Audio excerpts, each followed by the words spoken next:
Hello and welcome to the very first episode of Tea Time with Joe. So the image was meant to be a cute GIF or GIF or however you want to pronounce it that moved around, but I couldn't get it to work with iMovie, so hopefully I can tinker around with it in the next week or so and get it figured out. But anyway, welcome! This podcast is meant to be listened to while you're working on art or your own Etsy shop while I talk about the less positive things that happen when you start and run your own small business and Etsy shop. Not to be negative about it, but I think there's a lot of things that happen within starting an Etsy shop that not a lot of people talk about and a lot of people struggle with it. So I kind of wanted to break down the barrier and the stigma around that, much like I try to do with mental health, and discuss all of this.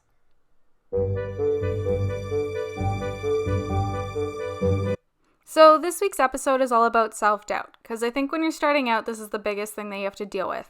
I myself definitely suffered with a lot of self-doubt before I even opened my shop, and for the first few weeks my shop was open, and even it being open for several months now, I still deal with a lot of self-doubt.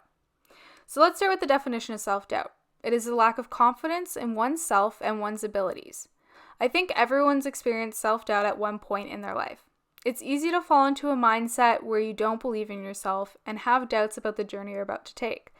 I definitely doubted whether or not I'd be able to open a store and run it, and whether or not my products would be good enough or not to even sell. I know nothing about running a business or a shop for that matter and had every doubt about starting it. All that being said though, I pushed through my doubts and I am really proud and happy of how far I've come, and it's definitely one of the best decisions I've ever made. I think that you really have to learn to trust yourself to take the leap and trust the process. That's something artists say a lot in regard to creating art, and I think you have to think of starting a shop to sell your art in the same way. It may look very messy and like it won't turn out very well in the start, but if you trust the process, it'll turn into a masterpiece in the end. And that might be kind of cheesy to say, but I honestly believe that if you trust the process and put in hard work, that it'll pay off. Along with self-doubt, particularly in the age of social media, comparison is a huge issue, and it's something that I definitely struggle with a lot. Being an Etsy shop owner, I'm constantly on social media creating content to self-promote, and it's easy to get lost comparing yourself and your shop's quote-unquote success in relation to others, when in reality, your shop's success is really only defined by you. I have almost 80 sales on Etsy, which to some people that might be incredibly successful in their eyes, but when I compare my numbers to other people's number of Etsy sales or TikTok followers, it's really easy to really doubt yourself and view yourself as unsuccessful. And it's super easy to get discouraged. I know I do quite often. It's important to take inspiration and make goals to aspire to be like other shops that may have larger numbers than yours, but to also be mindful that you should motivate you to work harder rather than create self-doubt and discourage you from moving forward. Doubt's one of those things that, again, I deal with a lot almost every single day because you're on social media looking at everybody else's numbers and everybody else's shops, and it's really easy to, again, compare yourself.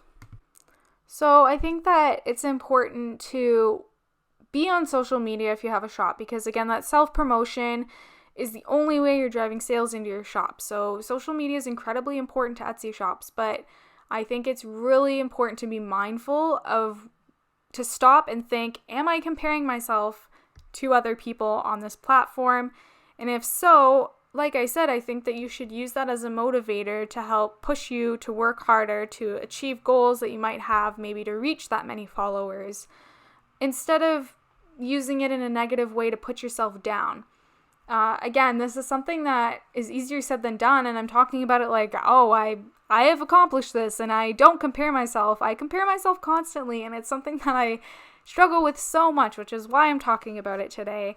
And again, doubt is such a huge thing, and I doubted a lot before I started. So before I started my Etsy shop, I had talked about starting a shop for years and years and years, and it didn't happen until quarantine happened because I had nothing else to do. I had lost my job. I needed to bring some money in, and I also wanted to do something with my time. And so I decided to finally just stop doubting myself and to just take the leap of faith and to just launch my shop. And I think that it's paid off. again, like, your shop success is measured by yourself. I am definitely way more successful right now than when I started because I've learned to use social media and to gain that following, and I'm still learning and learning every single day. I am so much more successful on YouTube than I thought I would ever be. I am so incredibly happy. I hit 70 subscribers, which is amazing. And again, you have to think of it that way, that, wow, 70 subscribers when I had 0 not that long ago when I started, that's incredible. Versus, oh, this person has 1 million subscribers. Like, my shop's not like that. My YouTube channel's not like that. So again, I think comparison goes hand in hand with self-doubt, and you really have to take a moment and stop and use it as motivation rather than something to use as self-doubt. So let's move on now from comparison, revolving self-doubt, to now talking about self-doubt in the products. Because this is another thing that I struggled with starting out and that I still struggle with. And I think I've mentioned in the studio vlog and I think a couple of other videos how I tried to make products the past few weeks and they just haven't been working out, and it's been incredibly frustrating to me. I've been having a lot of doubts with myself and my ability to create products that I want to sell, because sometimes things don't work out and not every single thing that you make is going to turn out the way you want it to. And I am a little bit of a perfectionist, so I want to make sure that every single product that I put out there on my Etsy shop is 100% something that I'm happy with.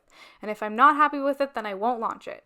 So I talked about making bookmarks and I had them designed and I didn't like how they turned out. And then I did the sushi collection. I liked how the greeting cards turned out, but I didn't like how the stickers turned out, and that's a work in progress. It's something I'm working on because I know a lot of people were excited about the sushi stickers. So I want to get them out, but I needed to take a break because I was doubting how good the product was. And again, I make art products for Etsy because I love making art. And I have had such a positive feedback from people about my artists, in particular my self-love mental health stickers that I launched. And just knowing that that might have helped make somebody's day brighter, or every time they look at their laptop with a sticker of mine or a water bottle and they see my sticker and it says self-love or gives them a moment of encouragement, that's what matters to me, not the money that the product makes. It's the product itself and how it makes my customer feel. So I have a lot of doubt when creating products to reach that standard that I want to have set for myself, that does this product make my customer feel happy? Is it make them feel excited? Because Catnip Studios here on YouTube and over on Etsy and every other social media platform, she's one of my favorite illustrators and artists, and I love her work, love the work that she does. I love all of the media she creates, the content, everything. And whenever I receive a package from her when I order, it always brings me joy, and it is just a pure bliss to open up that package, and it feels like I'm opening a present up for myself, and it's so exciting. And every time I see an art print on the wall or my mouse pad that I just ordered, it's genuinely really exciting for me to see that. And that's how I want people to feel opening my products up. So I get a lot of doubt in creating products that I feel might not make the customer feel like that. So I scrap a lot of ideas and I do a lot of drawing throughout the week that just doesn't turn out the way I want it to. And I would rather go through those moments where I feel that doubt just to push myself to make the products that I do know will make the customer happy. So I think that while self-doubt is a rather negative emotion, I think that it can be positive in that sense, that it does push me to work harder and to push myself to create products that I am truly really happy with, and not releasing products that I'm not 100% happy with, because I think that reflects in your work too. I think you know when an artist feels extremely happy with the product they've produced and feels happy with that product. You can tell in their marketing when they talk about it. You can tell by how many people buy the product, and the reviews that they leave, it all comes full circle and all ends up working well when you know your hard work is something that you're passionate about and that it turns out. All that being said, though, you don't want to get caught in a loop where you're doubting every single thing you do, even when it is good. So it's a very fine line and a balance between it being too much of a perfectionist and being too hard on yourself, and allowing that self-doubt to motivate you. So I think I found a decent balance between, because I'm not releasing products. I have still released quite a number of collections and products on my Etsy shop, which I'm all very happy with how they've turned out. But there's also almost just as many sitting in a drafts folder on my Procreate of products that I just wasn't happy with and haven't worked out. So again, I think it's a balance of knowing when the self-doubt becomes too much and that you need to dial it back a bit. But I do think it can be a good motivator, both in the sense of creating products and, like we talked about earlier, the comparison. The self-doubt with comparison can also be a good motivator, but you have to think of it that way and be mindful and actively thinking about it.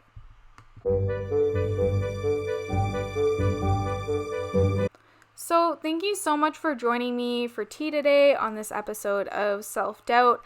I hope that me talking about this kind of thing helps other small business owners and Etsy shop owners, aspiring artists who want to open a shop.